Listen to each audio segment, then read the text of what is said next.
Hey everybody, it's Romania Black.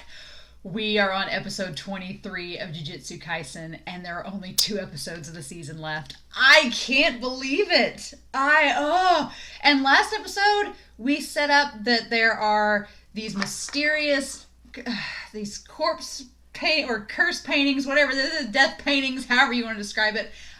One of them being like absorbed by this guy's body and turning him into a curse. Mahito's planning things. Fushigoro is worried about his sister being in danger because she's connected to all of this. And then there's Yuuji and Nobara just being best friends to Fushigoro and learning about him being like kind of a delinquent in middle school. And so there's a lot of things that last episode set up. So the death paintings being one that I'm very interested in. We've obviously got one of the capsules has been cracked open and has been fused with this human.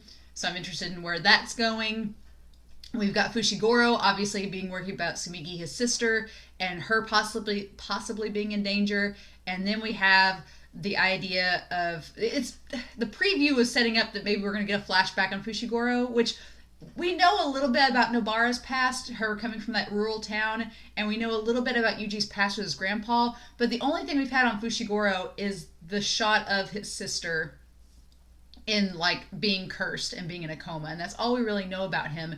Other than that, he doesn't seem to have very fond memories of his father because he was named Megumi, which is kind of a girl's name. So yeah, that's all we know about Fushigoro. And then obviously he's got all of his shadows, his spirits that the Shigami that he can bring out. So I'm pretty hyped for this episode. As you can tell, I'm kind of like bouncing up with all this energy. I am ready to see what happens. And it's Mappa, and so you know if Fushigoro pops off, it's going to be good. And so I'm really excited about that because Fushigoro, he's probably one of my favorite characters in this show, but he's also one of the characters we know the least about. We know Sukuna is obsessed with him for some reason. I don't know why. He's like the only living being he cares about for reasons. But I'm really curious to know what happens. So yeah, it's been freezing out today, which is why I'm recording this. By the time this airs, it'll probably be like May and it'll be like warm weather. But right now, it is cold as I'm recording this. So I need something to like warm me up. And I'm like, JuJutsu Kaisen, that'll do it. So I'm really curious to see what happens. I hope y'all are too. I'm pretty hyped up for this episode. But yeah. So with that being said, we are going to start this episode 23 of JuJutsu Kaisen, The Origin of Blind Obedience 2. Now the question is the last episode of the season going to be Blind Obedience 3, or we're going to finish it out with something different? And what is blind obedience? So, I don't know. Let's find out though here in 5, 4, 3, 2, 1. Let's go.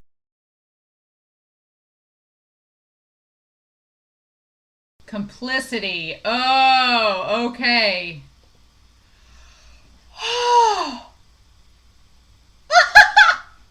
That was insane, y'all. What the heck? What the heck? Oh, this is one of those episodes that I need to go back and just look through. So, yeah, it all seemed too easy that Nobara was just going through playing whack-a-mole with the curse that looked like Diglett from Pokemon. It all seemed too easy. And then the curse paintings, the green one, and then there's obviously at first the guy with the suspenders threw me off because I'm like, he looks so humanoid, but then you figure out the curse is on his back and the humanoid is just like a front, kind of like with the blue one. The blue one's a little bit more crude, but it still has the human face, and then the curse is beyond it. But Fushigoro offering to stick behind, and then of course that's the one that ends up being with Sukuna's finger. So a different curse than curse wound, because I was having trouble in the moment. I was so like, that's the curse wound curse, but it's a different one. But the finger also was imbued in it. So they got one of Sukuna's fingers back. I'm assuming that it was one of the fingers that Mahito stole from the Jiu-Jitsu Academy that he made that one curse with, or maybe it was one that was already. I've got to think about this. If it was the curse that was with the bridge already, it's been there for a while. So the Sukuna finger, it's like curse womb. It's been there for a while, so it's not a new one. There's so much to work through with this that I'm trying to keep myself straight. But oh my gosh, so the idea here with Fushigoro, because Fushigoro has been such an interesting character in this, and the idea that Fushigoro holds himself back.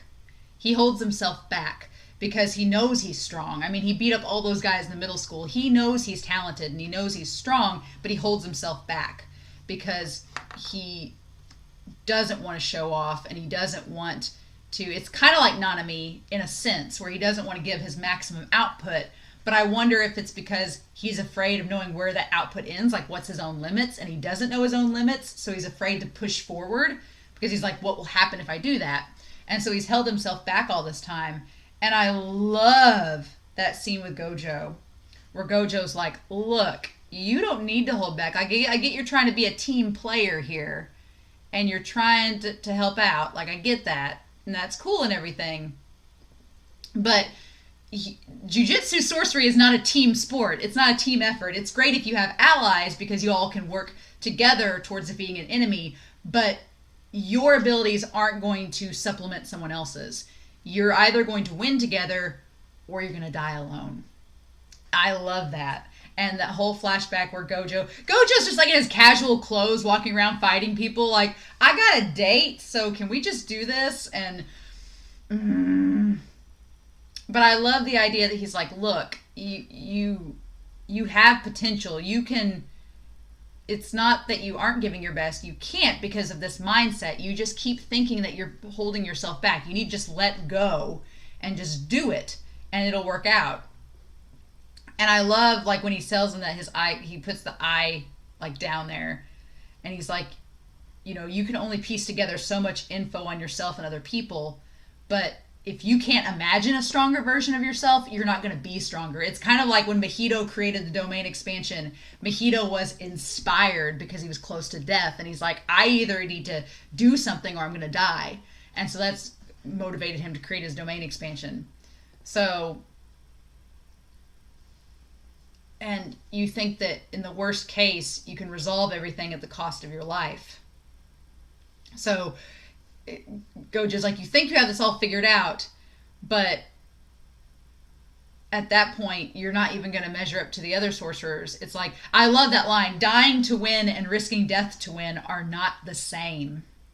They're not the same. Dying to win and risking death to win. And he just like flicks him on the head. He's like, they're completely different because they're totally different mindsets. Like, what's the risk versus you having no choice, and be greedier. Like he's been selfless, and he's like, no, you're a jiu-jitsu sorcerer. You can't be selfless right now. You've got to be a little bit greedier and want to win. You know, you can't just fight to win. You have to want it. And I was not expecting Fushigoro, like the expressions he gave at some of these parts in this episode where he was like, just screw it, or he just smiles.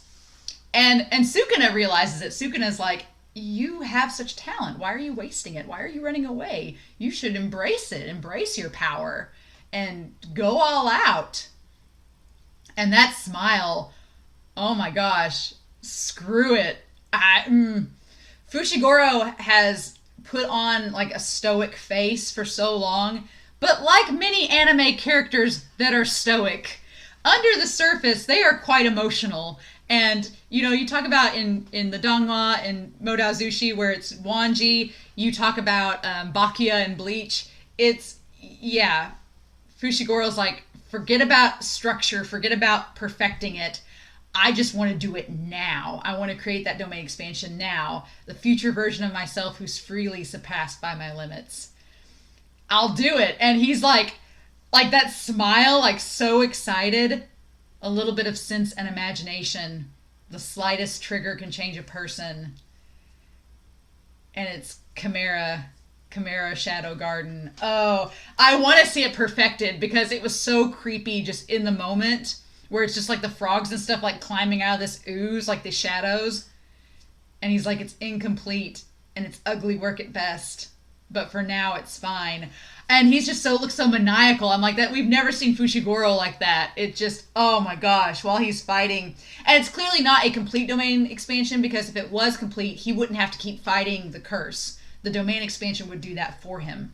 And so, oh my gosh, it's just like broaden it. Oh my gosh, more freely. Oh, the interpretation of the technique. Oh, and it's like him figuring out what a domain expansion is, kind of like Mahito too.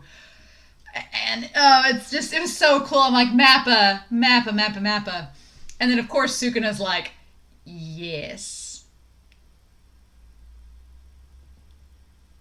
Of course Sukuna's like, good, that's very good. Like, oh, our cursed king getting enjoyment out of Fushigoro's growth. And it took me a second. I'm like, how does Sukuna know what's going on? But he's holding the finger, so he can see into Fushigoro. Oh my gosh, you guys! And then the flashback where Fushigoro in middle school just fighting people and just, he's like, I hate bad people because of what they do. And he's like, but I also loathe good people because they forgive the bad people. So it was kind of a very similar mindset sort of to Junpei. Like Junpei having a very similar mindset of him not really having this optimistic view of people and just like, well, no, if they're bad, it's bad. But if they're good, it's kind of like, it reminded me instantly of when Junpei was getting on to the teacher, because he's like, you're just forgiving these guys for doing all these bad things. Like, that doesn't make you good. That makes you just furthering the problem. And so Fushigoro's mindset is not that dissimilar to Junpei's, really. Like, they're kind of thinking along the same lines. And then his stepsister, which we get confirmation they're not blood related, they're step siblings. But they've been living together for a while. And she's like, he realizes at first he thinks she's being hypocritical because she gets onto him for being mean and fighting. But in the end, he's like, I choose who to save because of my conscience, and she's choosing who to worry about because of her conscience. And it's kind of the same thing. So the thing about, and he says the thing about bad people, I hate them because they act so damn superior when their empathy and imagination is as empty as a vacant lot. So you talk about the domain expansion, you have to have imagination, and they don't have any. And Fushigoro is empathetic, but he's clearly grown a lot since middle school, and we don't get a good shot of his dad, but I'm assuming this is who it is. It's his father in all the flashbacks here, and we don't ever see his full face. We just see kind of like part of it.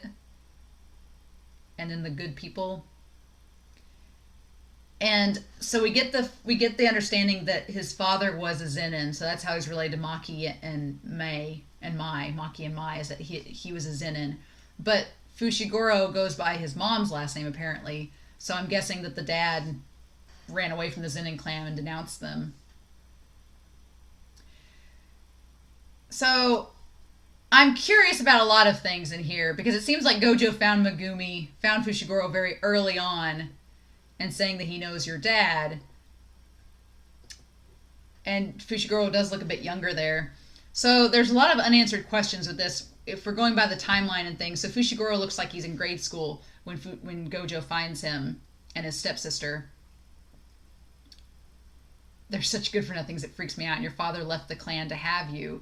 So clearly the Zenin family was not going to be accepting of Mrs. Fushigoro, who Megumi's dad left with to have him. And so he left the clan. But it's kind of cruel how Gojou phrases this. He's like, Megumi-kun, you're the trump card against the Zenin. So he's basically like, I don't get good vibes about Fushigoro's dad, because that's basically saying he had you to eventually sell you out. Like, he's like, I had this kid, here's my kid, I'm going to eventually sell him out back to the Zenin clan so that they'll leave me alone, me and my wife. But clearly the wife must have either died or left him, because that's why he got with Sumiki's mom. Or Megumi's dad is just a big player and is just getting around with everybody. I mean, I'm getting Gene vibes from Hunter x Hunter. I'm getting Gene vibes for Fushigoro's dad, real hardcore, because I really hated Gene in Hunter x Hunter because he just left Gon. He's like, here's my kid, bye. And it looks like the exact same thing is happening here. And so that, I'm curious. But Gojou, it looks like Gojou has kept the Zenin clans from getting a hold of Megumi in exchange. And I love that creepy, like, Gojou just, like, maniacal, like, I won't do anything bad, but it's like Megumi sees right through Gojou. He's like, I see right through you. You're tactless and you're irritating. The irritating man stopped my sale to the Zenin clan and used the promise that I would attend the JuJutsu Academy as collateral. So that's why him and his sister can live on their own, because Gojou's gotten them all this money, saying that if I take you to the academy to eventually become a Jujutsu sorcerer, the Zenin clan's going to back off and leave me alone. Because the Zenin clan, they wouldn't accept Fushigoro, I'm sure, because he doesn't have the Zenin name, but because he's denounced it. And that goes back to Camo, him being like, we're very similar. You're kind of a bastard child because your dad denounced the Zenin clan, but you are Zenin by blood. You're kind of a bastard child like I am. And Fushigoro's like, no, we're not the same. And really, they're not. Fushigoro is not a bastard. He's just... His dad clearly didn't want to be associated with the Zenins until the right moment. So that's interesting to me. And then the sister getting involved in that. And then, yeah. So I'm hoping somebody finds Fushigoro, and by somebody I mean an ally like Gojou or Ichijo, that it's not Mahito or anybody that finds him. But I want to see that preview there. That Jujutsu stroll. Oh my god, them protecting Fushigoro from getting hit on, and Nobara being like, oh my god, that dialogue. They both were like, who is that woman? Nobara's like, have you forgotten the night you toasted to my eyes? I like that she's like, did you forget about her toast? And then Yuuji says, was it all a lie when you said your time with me was the most enjoyable of all? Like, that part was humorous, but then Gojou takes it too far. Gojou's like the ultimate troll. He takes it one step too far, where he's like, I thought we were going to have violin lessons. As he's like in this suit and everything with the one button undone and the glasses pulled down in his date outfit. Let's go home, Megumi-chan. Oh my god. Too much. That one's probably my favorite Jujutsu stroll out of everything this season, but it's so wrong. Okay, and I wanted to see... I like that we're getting more emotional expression from Fushigoro. Like, that's a nice touch as well.